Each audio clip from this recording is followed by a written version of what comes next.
courtroom was silent. The kind of silence that only exists when justice is about to be spoken. Heavy, unbreathing, waiting. On November 2nd, 2022, every eye inside the Fort Lauderdale courtroom was fixed on one man, Nikolas Cruz.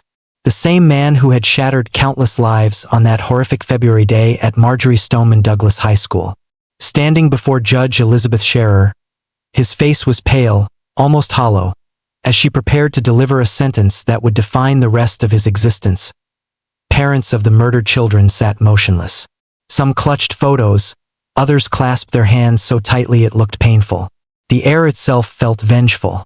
For many, this moment was supposed to bring closure, the end of a nightmare. But when the words "life in prison without the possibility of parole" echoed through the room, the silence broke. There were tears, angry whispers, the sound of lives re-breaking all over again. Judge Scherer read out 34 consecutive life sentences, one for each of the dead and wounded. 34 lifetimes of punishment stacked one after another, ensuring Cruz would die behind bars. But to the families, it wasn't enough. "Disgusted with our legal system," one father said, his voice shaking with fury. Disgusted with those jurors. They had wanted the death penalty. They had wanted the finality of it, to know that the person who had stolen their children would no longer breathe the same air they did. But death didn't come. And that's when a darker question began to take shape. Maybe the death penalty would have been an escape. Maybe life in prison. Decades of isolation, fear, and the slow erosion of sanity would be far worse as Cruz was led out of the courtroom, shackled and expressionless. His fate was sealed. No appeals would set him free. No jury could reverse it. From that day forward, he would become inmate number 1819587. One man swallowed by the system, left to rot inside it. What awaited him, however, was not mercy. It was a punishment many would call worse than death itself. A descent into a place where the walls whisper, the lights never dim, and time stops meaning anything at all. And for Nikolas Cruz, that descent was only beginning. After the sentencing, the world outside moved on. News cycles changed, headlines faded, and the nation's attention shifted to other tragedies. But for Nikolas Cruz, time froze the moment those prison doors slammed shut behind him. He was no longer the center of a courtroom spectacle. He was just another number being processed into Florida's Department of Corrections, a place that doesn't forget or forgive. Before assigning him to a permanent facility, officials reviewed everything about him: the nature of his crimes, his mental state, the danger he posed to others, and, more importantly, the danger others posed to him. Because Cruz wasn't just another inmate. He was infamous. Every prisoner, every guard, every janitor who had seen a TV in the last 5 years knew who he was: the Parkland shooter. That label alone marked him for death inside prison walls. Authorities placed him under what's called protective management, a term that sounds like safety but feels like solitary confinement. They didn't do it for his comfort, they did it to keep him alive, at least for now. His new world was a concrete box 9 feet wide and 12 feet long. A steel door, a narrow bed bolted to the wall, a metal sink, and a toilet that gleamed with cold indifference. That was it. That was his universe. He ate alone. He showered alone. He breathed the same recycled air day after day, hour after hour, until even his thoughts began echoing back at him. For 23 hours each day he sat in silence. 1 hour of recreation meant being moved from one cage to another under the watch of guards who spoke little and cared even less. The walls sweated with humidity, the fluorescent lights buzzed endlessly, and even the sound of footsteps could send a jolt of fear through him. Because in a place like this, every sound means something. Cruz wasn't safe, not even in isolation. Everyone in the system knows his face. They know what he did. And in the twisted hierarchy of prison life, there is no one lower than a man who kills children. Even the most hardened killers despise them. For Cruz, every second alive is a negotiation with fear. A waiting game between survival and retribution. In here, protection isn't mercy. It's a countdown. Because sooner or later, that door to the outside of his cage will open. And when it does, the real punishment begins. Every morning, Nikolas Cruz wakes up to the same gray ceiling and the same gnawing uncertainty. Will he survive another day? The clanging of metal doors echoes through the halls. followed by the distant shouts of inmates whose voices carry threats disguised as laughter. Even inside protective management, danger seeps through the cracks. Prison walls may divide men, but hatred travels effortlessly through steel and concrete. Cruz lives with the knowledge that everyone knows his name, not as a man, but as a symbol of something unforgivable. Guards look at him with quiet contempt. Other inmates whisper when they hear he's nearby. And those whispers in a place like this are dangerous. It only takes one wrong word, one overheard comment, one guard looking the other way, and protection can vanish in a heartbeat. That he's small, about 5'7", and barely 130 pounds. He has no gang to back him, no friends to defend him, no alliances to fall back on.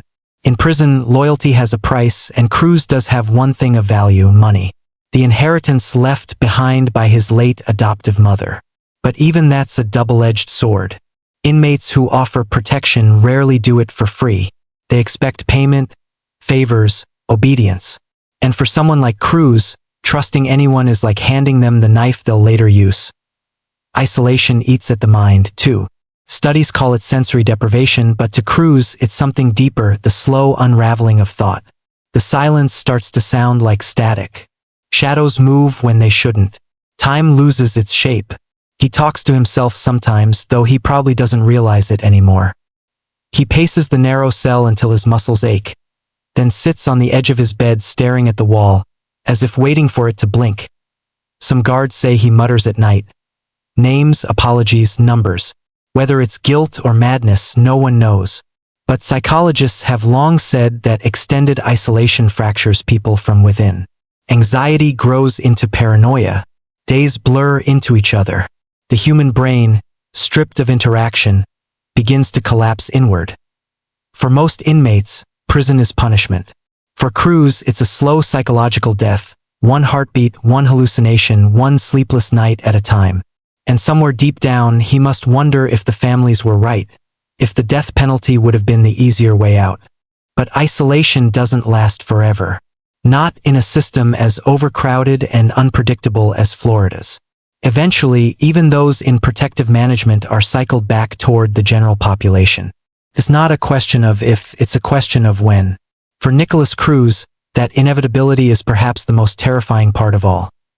When that door finally opens, his world will expand just enough to become lethal. He'll have to eat among other inmates, work beside them, share air and space with men who despise him before he even speaks. The moment he steps into a common area, every pair of eyes will lock onto him. Not out of curiosity, but hunger. To hurt someone like Cruz is a badge of honor in prison. It earns respect, protection, and power.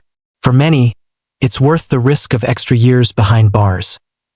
Rumors spread faster than light inside those walls. By the time he's placed in a new unit, everyone will already know who he is, what he did, and why he's there. They'll remember his smirking face from the trial, the clips on television, the photographs of children whose lives he took. Inmates don't forget details like that. They obsess over them. And in a world where reputation defines survival, Cruz carries the worst one imaginable. Even if officials try to blend him quietly into the system, it won't matter. He's too notorious. He can't hide behind a new name or a different haircut. His past follows him like a ghost whispering through every corridor. All it takes is one moment.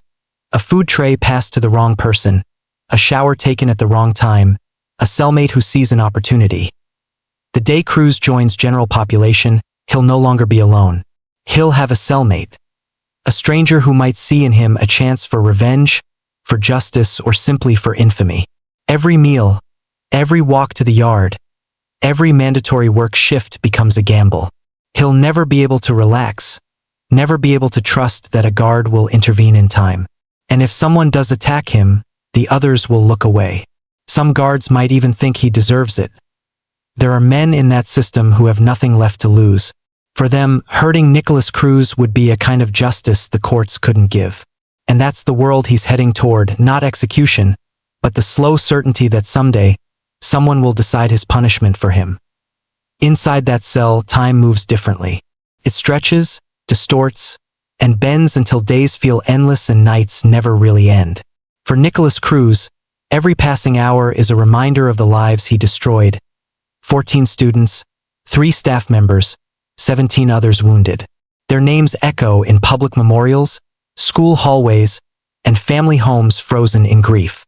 But in his cell, those names exist as memories that never fade, haunting him in the darkness when everything else is silent. He cannot escape them.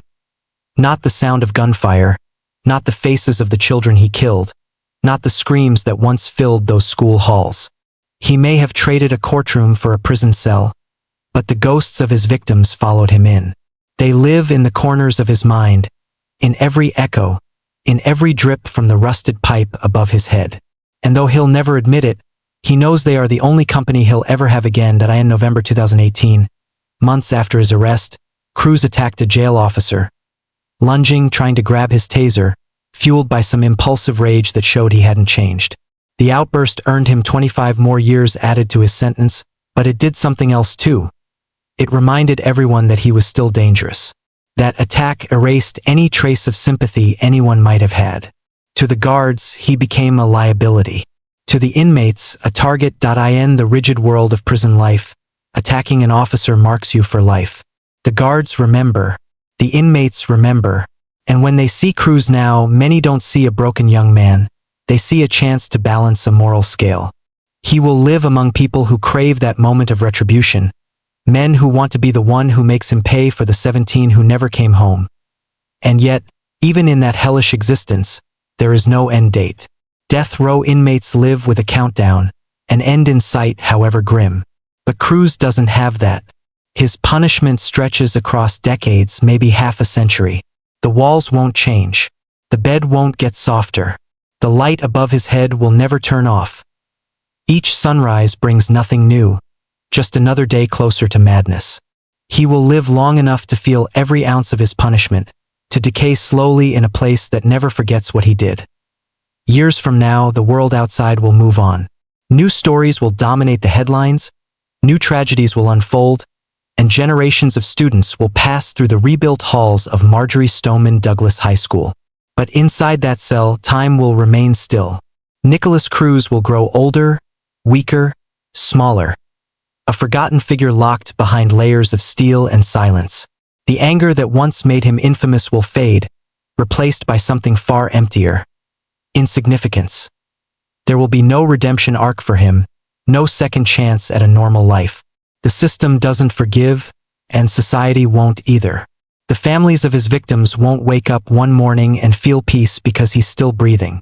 His existence is his sentence, a slow erosion of self, where every heartbeat is another reminder that he took 17 others away.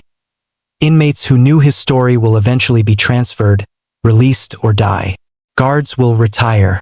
But his name will remain etched into the system, attached to a file that marks him as the Parkland shooter.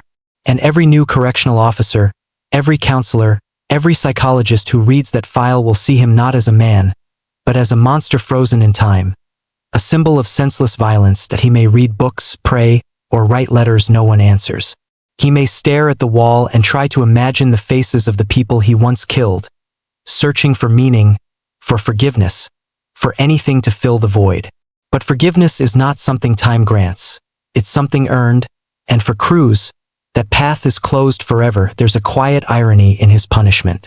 The court spared his life, but condemned him to a fate that may be far harsher.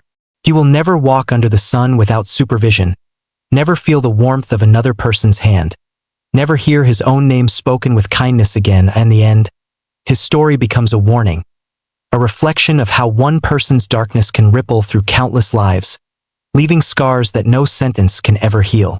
The world outside will continue to rebuild, parents will keep remembering, and Nikolas Cruz will remain trapped in a small cell, living a lifetime inside the silence he created.